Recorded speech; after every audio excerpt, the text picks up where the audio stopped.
Ce matin, Seigneur, nous sommes dans la joie. Merci Seigneur. Parce que c'est comme une résurrection, Seigneur. Merci. La nuit nous était pas de bord. Amen. Nous sachons rien ce qui s'est passé autour de nous. Amen. Mais ce matin, tu nous as accordé la grâce, Seigneur, Merci. de pouvoir respirer encore, Père éternel. Amen. Pendant que beaucoup de gens, Seigneur, ont marqué sur la Seigneur. Il y a des gens qui ont dormi avec nous, Seigneur, qui n'ont pas pu se réveiller, Seigneur. Amen. Oh Dieu, qu'est-ce que nous avons fait de bien, Seigneur? Mais si ce n'est que ta grâce, Seigneur. Et comme tu nous as encore appelés ce matin dans ta présence, nous nous abandonnons à toi, Seigneur. Merci. Et si nous sommes venus ici, c'est pour venir t'adorer. Merci. Ce n'est pas pour venir rencontrer un homme, Seigneur. Merci. Si, Seigneur, vers le matin, Père, les oiseaux du ciel pouvaient chanter pour toi, Seigneur. Et qu'en est-il, nous, des hommes qui ont été créés par ton image, Seigneur? Oh, Seigneur, nous ne sommes pas plus que, Seigneur, les oiseaux, Seigneur. Oh, Papa, merci pour cela, Seigneur. Laisse que ton nom soit béni ce matin et que tu as créé nos présences ici, Seigneur. Nous te prions, Seigneur, de pouvoir planer, Seigneur, la journée, Seigneur. Partout nous allons marcher, Seigneur, que tu marches avec nous, Seigneur. Et que tout ce que nous pouvons faire, Seigneur, comme œuvre de nos mains, Seigneur, que cela puisse prospérer, Seigneur. Oh Père, les diables pourraient mettre des embûches, Seigneur. Les diables peuvent mettre, Seigneur, des pièges par-ci par-là. Mais toi, tu nous as fait la promesse. Tu as dit que là où vous allez planter vos plantes de pied, je vous le donnerai en possession. Laisse que cela soit ainsi pour tout et chacun de nos Seigneurs. Souviens-toi de notre pasteur, Seigneur, Dieu puissant. Souviens-toi de sa maison et souviens-toi de l'église pour le reste des choses. Nous les remettons entre tes mains au nom de Jésus-Christ. Amen. Et Dieu vous bénisse. Nous allons lire la parole du Seigneur. Rendons grâce à Dieu. Le livre de Jacques. Jacques, chapitre 13, 5, versets 13 à 19. Quelqu'un parmi vous est-il dans la souffrance? Qu'il prie. Quelqu'un est-il dans la joie? Qu'il chante des cantiques. Quelqu'un parmi vous est-il malade? Qu'il appelle les anciens de l'église et que les anciens prient pour lui en l'honneur d'huile au nom du Seigneur. La prière de la foi sauvera le malade et le Seigneur lui relevera. Et s'il a commis des péchés, il lui sera pardonné. Confessez donc vos péchés les uns aux autres et priez les uns pour les autres afin que vous soyez guéris. La prière fervente du juste a une grande efficacité. Élie était un homme de la même nature que nous. Il pria avec instance pour qu'il ne plût point. Et il ne tomba point de pluie sur la terre pendant 3 ans et 6 mois. Puis il pria de nouveau, et le ciel donna de la pluie, et la terre produit son fruit. Mes frères, si quelqu'un parmi vous s'est égaré loin de la vérité, et qu'un autre dit Amen. Ça arrive par là? Il y a quelque chose là qui manque. Ok. Vous pouvez vous asseoir, que Dieu vous bénisse.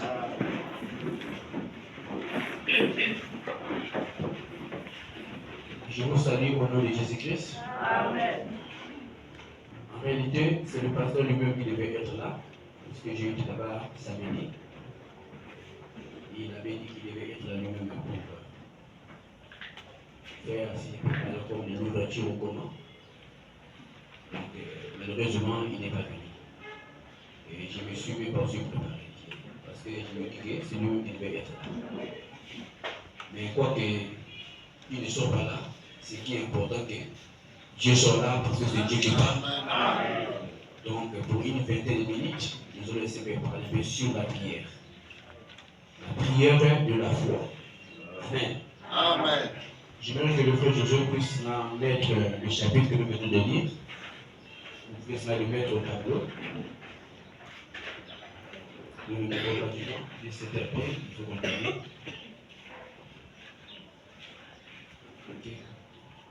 Il est dit dans ce passage que nous venons de lire quelqu'un parmi vous est-il dans la souffrance qu'il prie? Quelqu'un est-il dans la joie qu'il chante des cantiques? Nous voyons ici l'apôtre Jacques nous donne une recommandation dans chaque condition, dans chaque position ou dans chaque attitude. Lorsque vous êtes dans la souffrance, la Bible dit que nous devons prier. Mais qu'est-ce que nous remarquons? Que lorsque nous sommes dans la souffrance, souvent, les gens se plaignent, les gens sont abattus, les gens se posent des questions, les gens pêchent même en pensée, parce qu'il est dans la souffrance. Or, la recommandation nous dit qu'il faut prier. Parce que c'est la prière qui peut changer la circonstance là.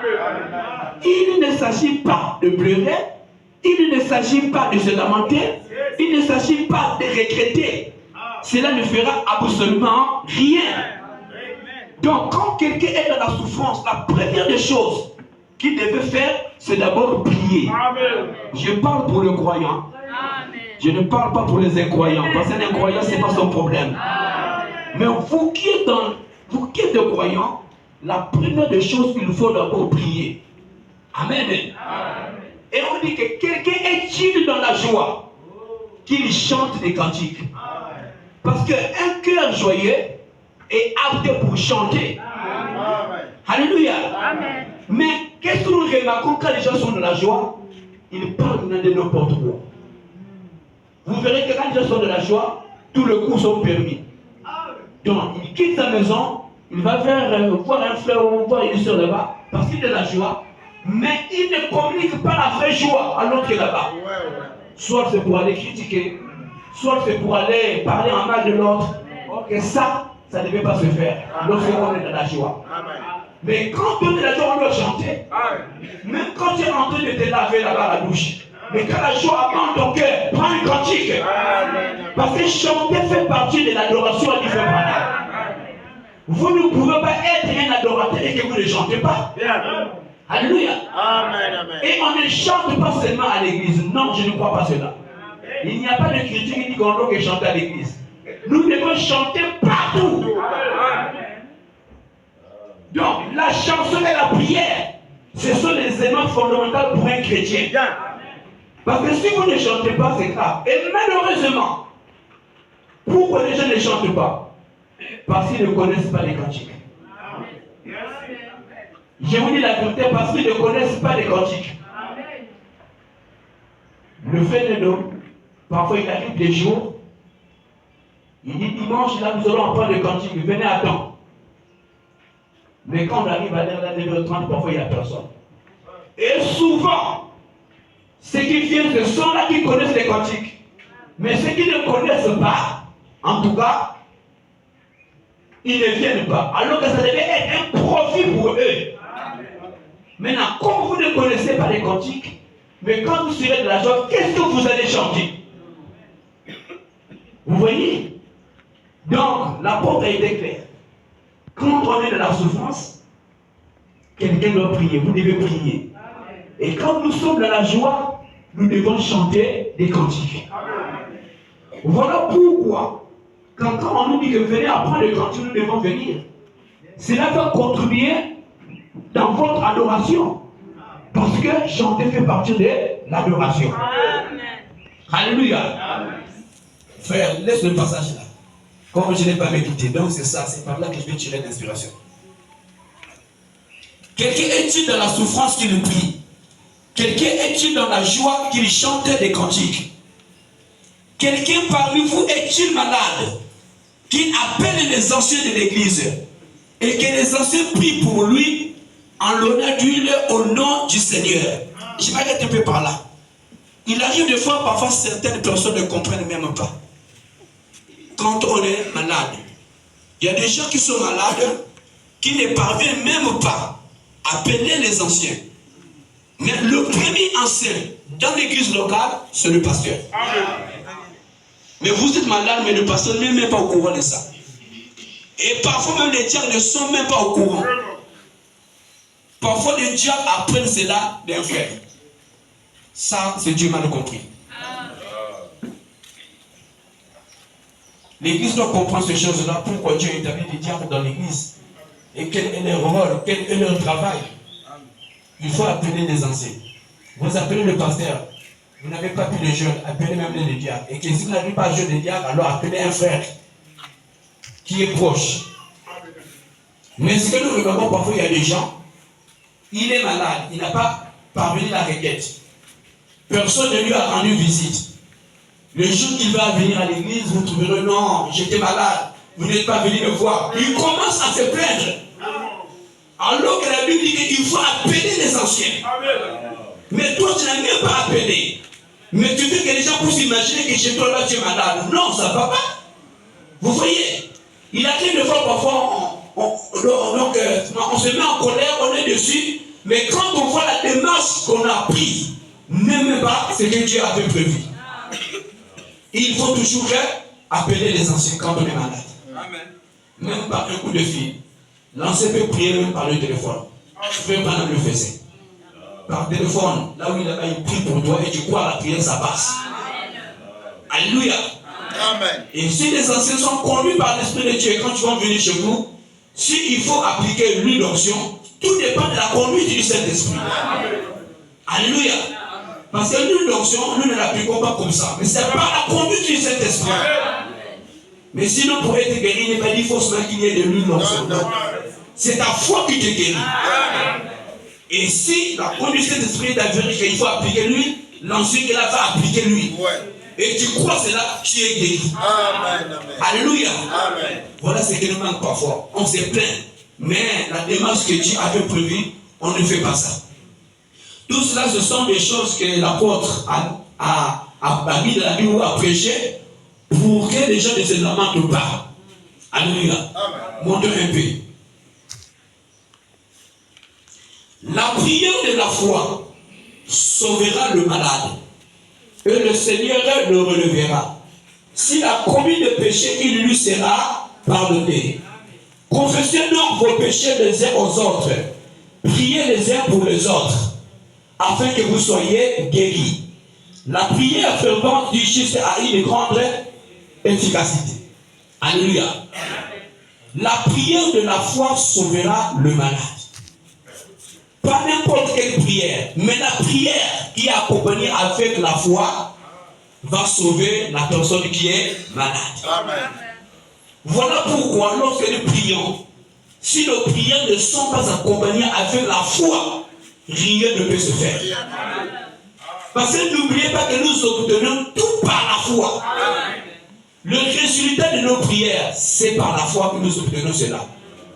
Si ce n'est que la prière simple comme ça, non, n'importe quelle personne cela va prier après l'objet. Non, c'est par la foi que nous obtenons.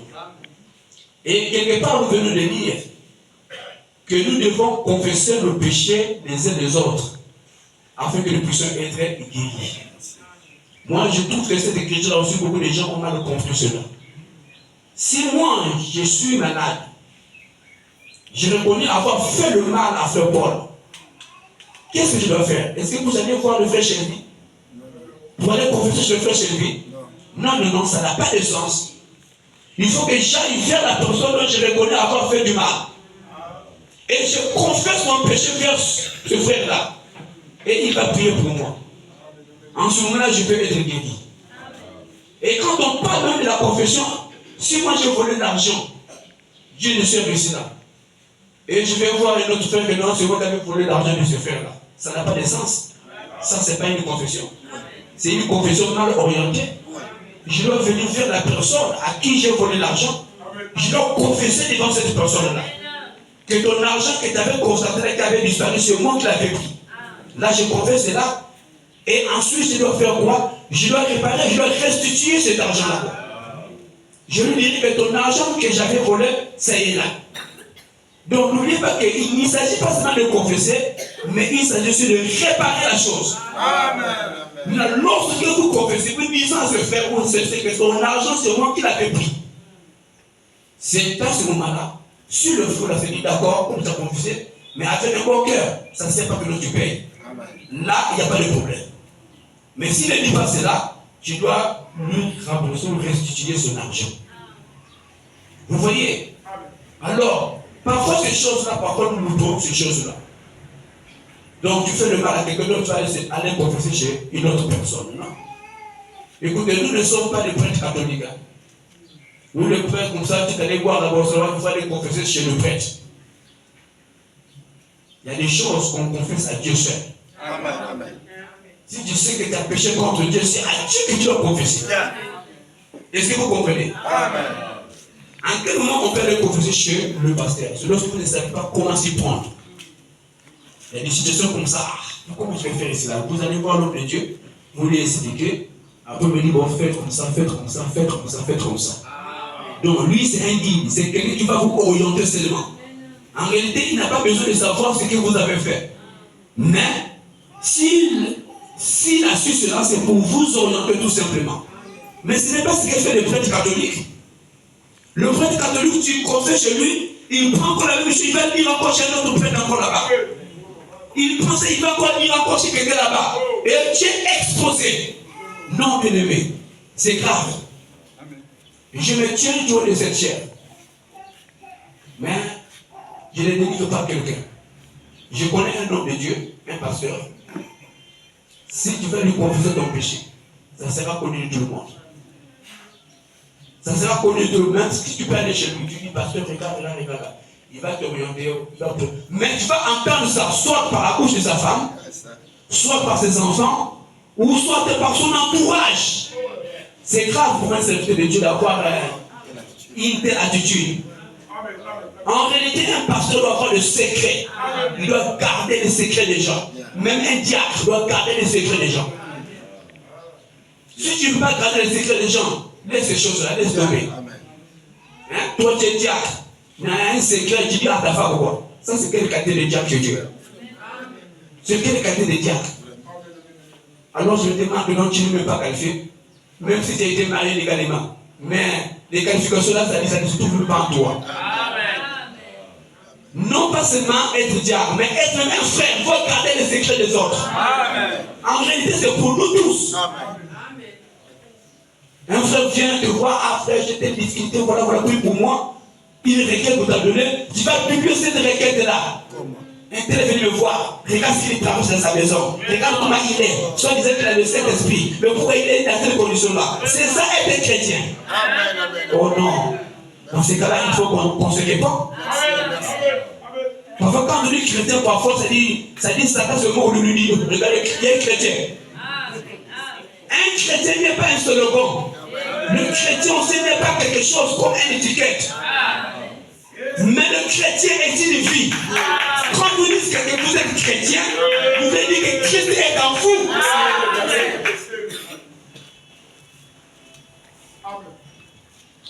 Le jour que je dirai à un frère ou à une sœur mes problèmes, et que j'apprends ça chez quelqu'un d'autre, je ne croirai plus ce frère-là.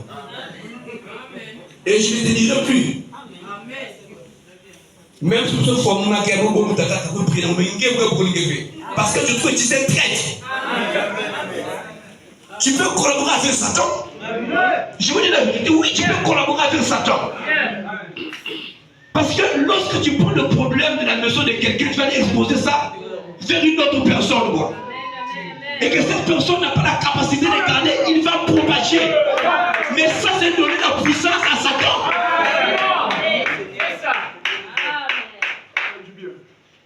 Écoutez-moi, Église. Je parle aux femmes, aux bien-aimées sœurs. Même quand ça ne va pas dans nos maisons, quand vos proches viennent, vos parents ne dites rien. Parce que la quête de cas, vous sont trop. Je me sonne à Bakala, les grands frères par quelque chose. Non, il y a des choses qui ne se disent pas. Moi, je veux que tu viennes voir le pasteur. Pasteur, regarde ce qui s'est passé à la maison. Ça, c'est un ordre. Mais ton grand frère, là, c'était un païen. Il va les dramatiser les choses là-bas. Et c'est votre maison qui sera en danger. Les secrets de vos maisons, gardez cela. Ça ne revient pas aux parents de connaître ce qui se passe. Un petit débat, tu cours chez ta mère. Un petit débat, tu cours chez ton grand frère. Mais ça, c'est pas chrétien. Et le chrétien n'est pas quelqu'un qui se lamente n'importe comment. Le chrétien, il connaît sa position. Parfois, pour connaître ce qu'il est en train d'endurer, c'est difficile. Quoi. Mais on a les chrétiens plaintifs. Celui-ci qui prouve qu'on n'a pas la foi. Quand un homme se plaint beaucoup, et le qui prouve qu'il n'a pas la foi. Les plaintes que nous avons là, non, quand c'est trop, tu n'as pas de foi. Lorsque nous disons que les saints d'autrefois, ils avaient la puissance. Mais dans le passage de l'Élie, on dit que Élie était de la même nature que nous.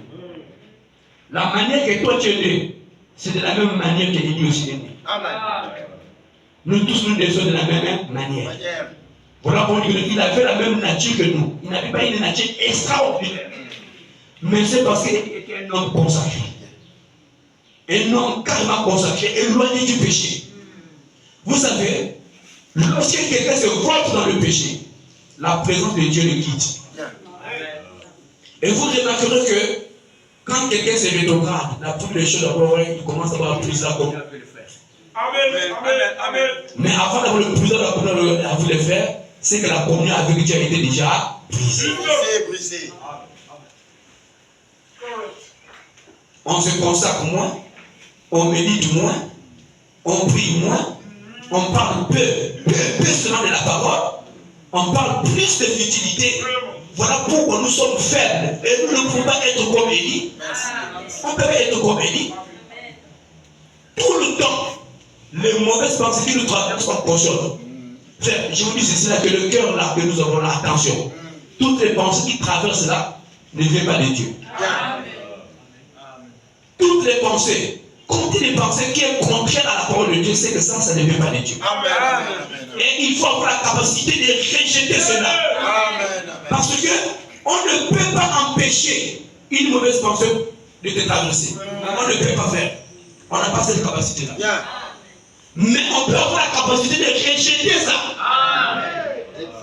Mais il y a des gens qui n'ont pas cette capacité, ils gardent. Mais quand tu gardes cette pensée, ça va produire en toi quelque chose. Soit de la l'amertume, soit de la haine. Ça va être là dans ton cœur. Alors, bien-aimés frères et sœurs, Dieu ne pourra jamais nous rassembler en vain.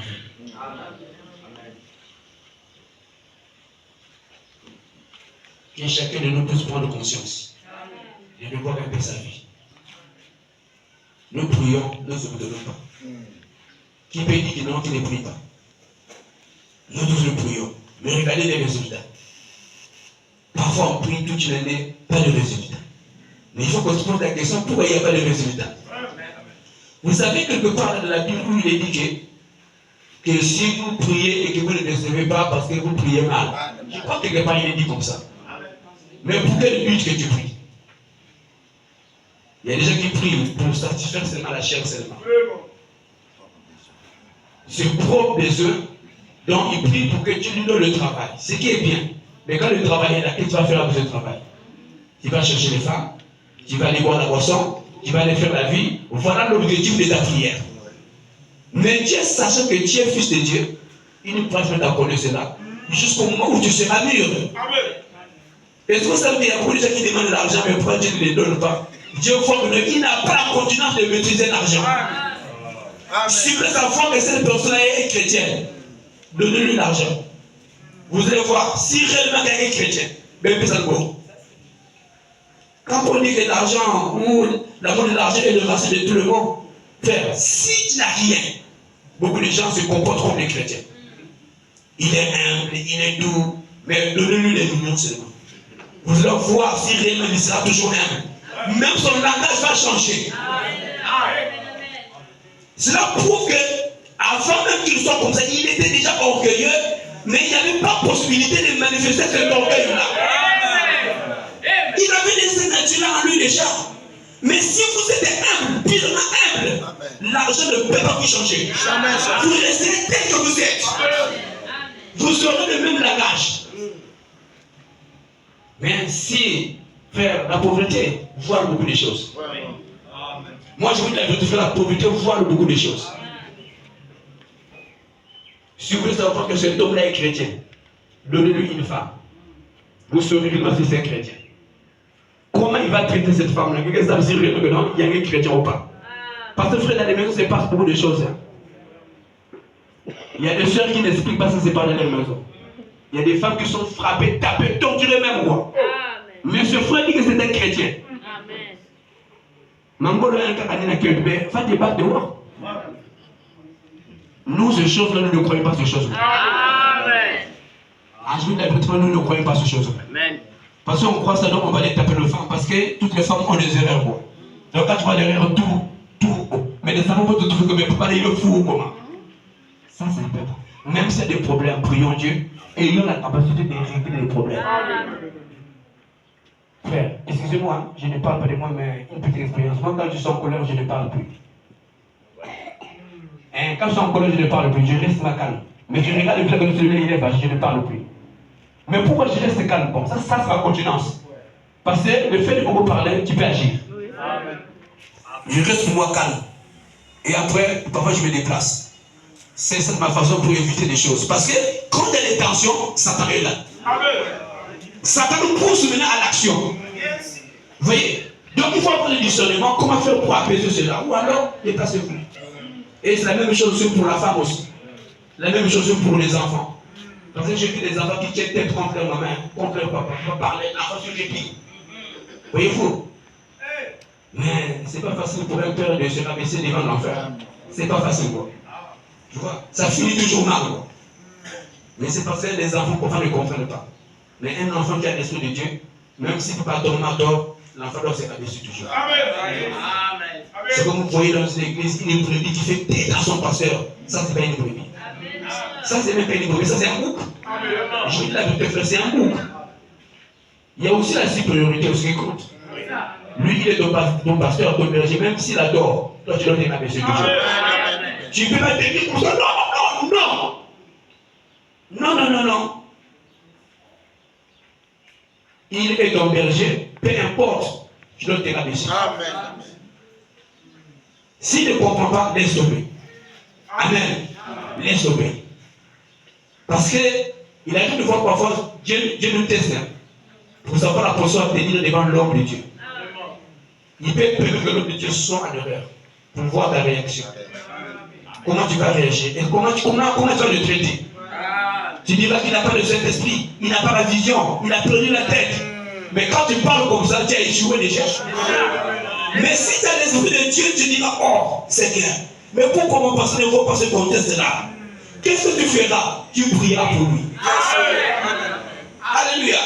Tu prieras même, tu dis, Seigneur, moi je vois qu'il est dans l'erreur, mais je prie pour que tu le répètes. Ça ne sert pas de lui dire à gauche de droite, non, il a perdu la vision, il n'a pas Dieu. Frère, perdre la vision. Vous savez, pourquoi Demas avait abandonné Paul? Parce que Demas avait une mauvaise opinion de Paul. Il s'est dit, oh, mais ok, non, c'est que non, Dieu l'a quitté. Hein? Dieu l'a quitté. Hein? Un homme comme Alexandre vient parler de n'importe quoi, et après il vient rien.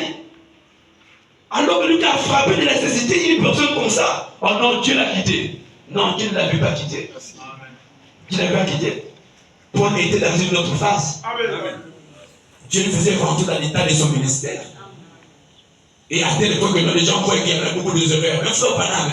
Au début là, les gens disaient c'est bon. Mais quand tu es rentré dans les troisième poules là, c'est-à-dire la phase là, du message, beaucoup de gens l'ont quitté. On dit non, là, ça c'est n'importe quoi. Mais pourtant, c'était le changement de quelque chose. Donc Dieu permet cela pour voir un peu vos réactions. Que le Seigneur Dieu vous bénisse. Que chacun de nous puisse faire des moments de prière. Prions nous ensemble, Merci, je te dis Seigneur, parce que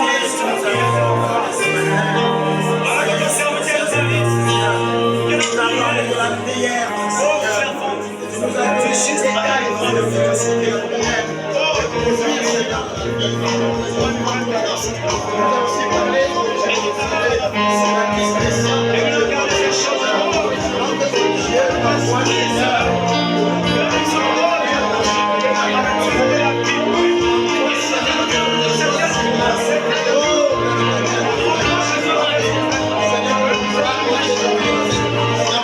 nous voulons que Seigneur, Dieu, toi, Père éternel, qui est capable de pouvoir, oh Dieu, oh Père éternel, nous transformer. Seigneur, que tu nous changes, Seigneur, en moyen. Oh Dieu Tout-Puissant, oh Père éternel, les êtres de Tout-Puissant, exhortation, Seigneur, Père de côté. Seigneur, aide-nous, Seigneur, pour que Père, nous puissions encore se conformer, Seigneur. Oh Dieu Tout-Puissant, oh Père, à ta parole, Seigneur. Aide-nous, le Seigneur, oh Dieu, tout ce qui n'est pas de toi. C'est à toi.